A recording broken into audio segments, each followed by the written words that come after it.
Homer took 12,000 lines to tell the story of Odysseus. 12,000 lines of epic poetry.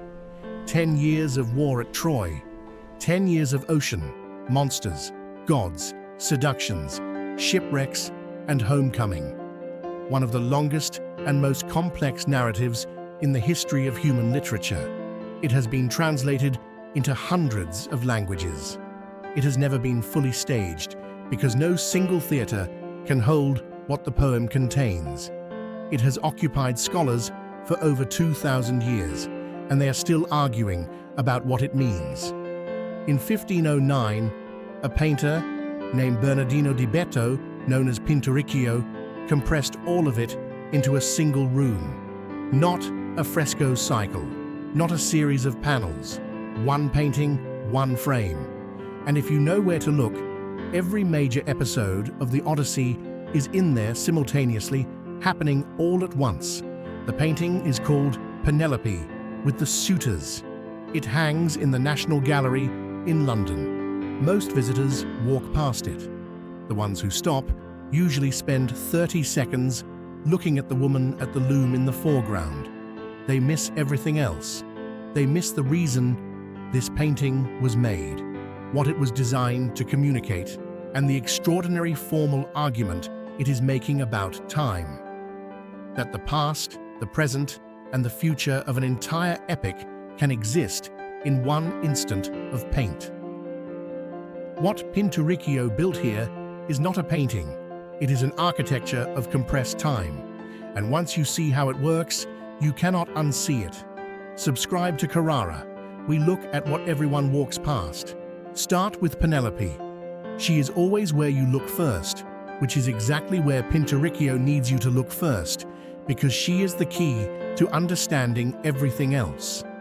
In Homer's Odyssey, Penelope is Odysseus's wife.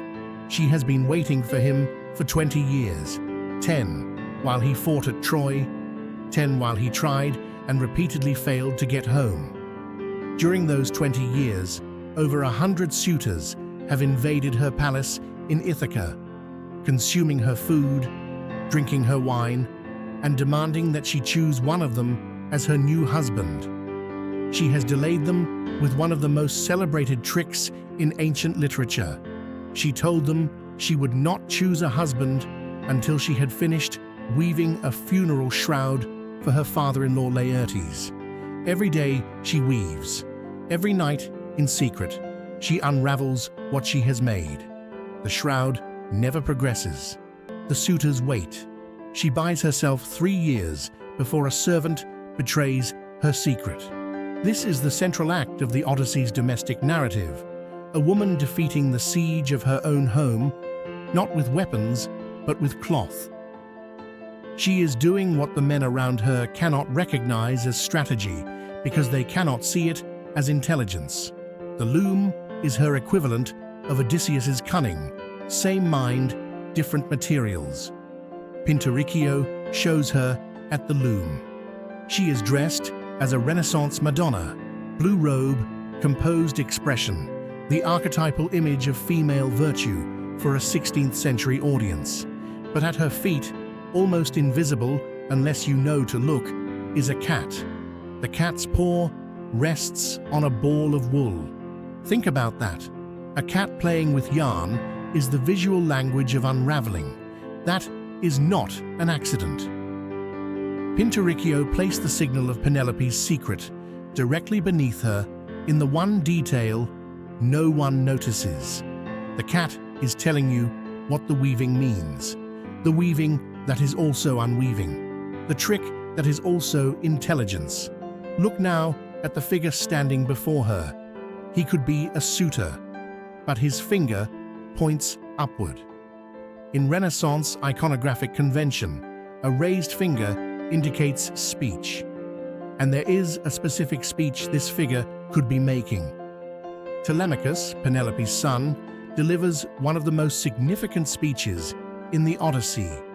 He tells the suitors they have no right to be in his father's house. His finger is also pointing toward the window behind him. Follow the direction. It leads to the mast of a ship, and on that mast, a man is tied. Behind Penelope, through the arched opening in the back wall, is the entire sea voyage of Odysseus. Pinturicchio has constructed this window as a compressed epic. It is not a view of one scene. It is a view of all the key scenes simultaneously, layered in depth, each one visible if you move your eye through the composition with the right knowledge. Most visitors see a maritime landscape with some ships. What is actually there is a complete narrative architecture, a series of episodes from the poem arranged in pictorial depth so that time becomes space.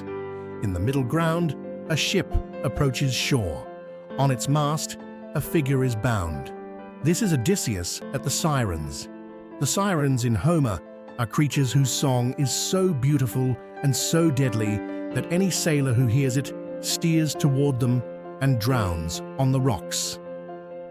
Odysseus wants to hear the song without dying, so he orders his crew to plug their ears with wax and tie him to the mast. He will hear the song. He will survive it. His men cannot unhear the order he gave them before his ears were open to the music. In the small boat beside the ship, men are diving into the water. They have heard the song without protection and are already lost. This is a painting about resisting desire, and the man who commissioned it understood that personally. Above the siren scene, a figure stands next to a woman, surrounded by animals that were once men. This is Circe, the witch who transforms Odysseus's crew into pigs. Odysseus arrives at her island, receives protection from the god Hermes, and resists her magic. His men are turned back into humans. They stay on the island for a year. The pigs surrounding Circe in the painting are a specific Sienese breed, the Quintacinese, recognizable by the white stripe across their backs. Pinturicchio painted Greek mythology using a 16th century Tuscan pig. The entire painting does this. It places ancient Greek heroes in a Renaissance Italian world and dares you to notice the gap. Further into the depth of the painted window, the palace of the Phaeacians, the last civilization Odysseus encounters before reaching home. Above that, a ship sailing toward the horizon, Odysseus finally heading west toward Ithaca, toward the wife at the loom who is still unweaving in the dark. Subscribe to Carrara. The window behind the woman contains everything you need to find what you are looking at. Now look at the back of the room. Behind the suitors, half hidden in shadow, a figure is entering through a door. He is old. His beard is long. His clothes are worn and travel-stained. He looks like a beggar who has wandered in from the road. The suitors do not notice him. Penelope does not see him yet. This is Odysseus. In the Odyssey, Odysseus returns to Ithaca in disguise. The goddess Athena has transformed him into an old beggar so that he can enter his own house without being recognized and assess the situation before revealing himself. He spends time in the palace in this disguise, watching the suitors, being insulted by them, testing the loyalty of his servants, observing Penelope. The suitors mock the beggar who has appeared in their midst. They have no idea they are mocking the man whose home they have occupied for 20 years. Pinturicchio has placed the moment of return in the same painting as the moment of waiting. Penelope is at the loom, still unweaving, still waiting.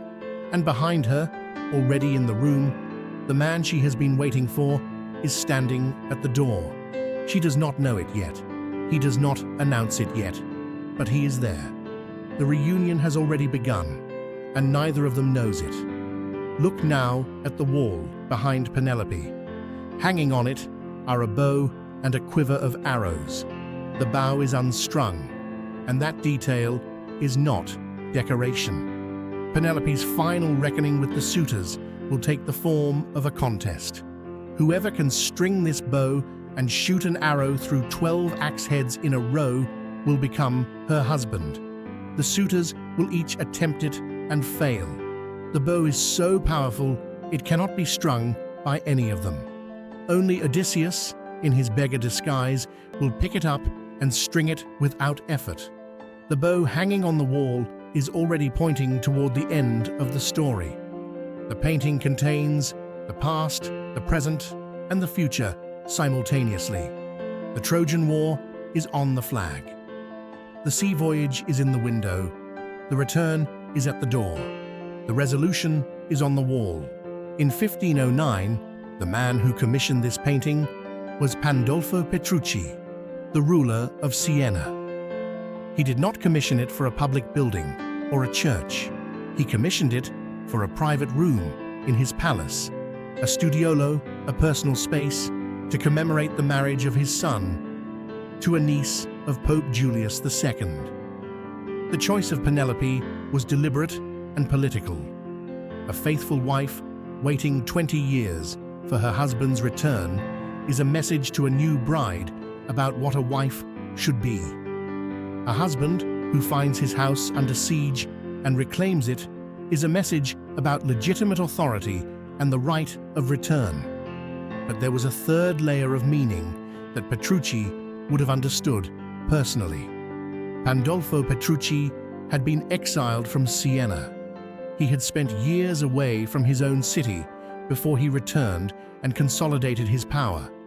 He knew what it meant to be gone a long time and to come home. He knew the specific pain described by the ancient Greek word nostos, homecoming, the word from which English gets nostalgia. The ache for a home you are no longer in. The Odyssey is the original homecoming story, and Petrucci commissioned a painting of it, not because he admired ancient Greek poetry, but because he had lived a version of it. The painting was personal. The mythological apparatus was the frame. The real content was the ruler of Siena looking at his own exile and return in the mirror of Homer. This is why Pinturicchio filled the painting with Sienese details. The pigs are Sienese. The ship in the window bears the Petrucci coat of arms. The suitors are wearing 16th century Italian fashion, not ancient Greek dress. This is not a painting about the ancient world. It is a painting about Siena in 1509, told in the language of Homer. Every anachronism is a declaration. This story is not then. It is now. It is us. Here is the thing about a painting that contains an entire epic. You never see all of it at once. You cannot. The human eye moves through it, and what you see depends on where you start, what you already know, and what you are carrying with you when you arrive. A visitor who knows nothing of Homer sees a woman at a loom with suitors around her. A visitor who knows the Odyssey sees the compressed narrative in the window, the disguised husband at the door, the unstrung bow on the wall. A scholar who has spent 20 years with the poem sees the cat at the bottom of the frame, Penelope's secret unraveling, and understands that Pinturicchio put the entire thesis of the painting in the one detail that requires the deepest knowledge to read. The painting rewards exactly as much as you bring to it. That is not a flaw in the design. That is the design. The same is true of the poem itself. Homer's Odyssey has been read continuously for over 2,500 years. It is the same text every time, but every reader brings different experience, different grief, different understanding of what it means to be gone and to try to return. A young student reads it as Telemachus, the son trying to prove himself. A parent reads it as Penelope, the one who stayed and held everything together while someone else was having the adventure. An exile reads it as Petrucci read it, as the map of his own longing. The reason the Odyssey does not die is not that it is fixed. It is that it is incomplete in a specific way. It always has room for one more reader to enter it with something the poem did not know it was waiting for. Pinturicchio knew this. He painted a picture that gives you more, the more you know, and never gives you everything. The suitors are still in the palace. The beggar is still at the door. The bow is still on the wall. Every time you look at it, you are reading a different version of the same homecoming. Subscribe to Carrara.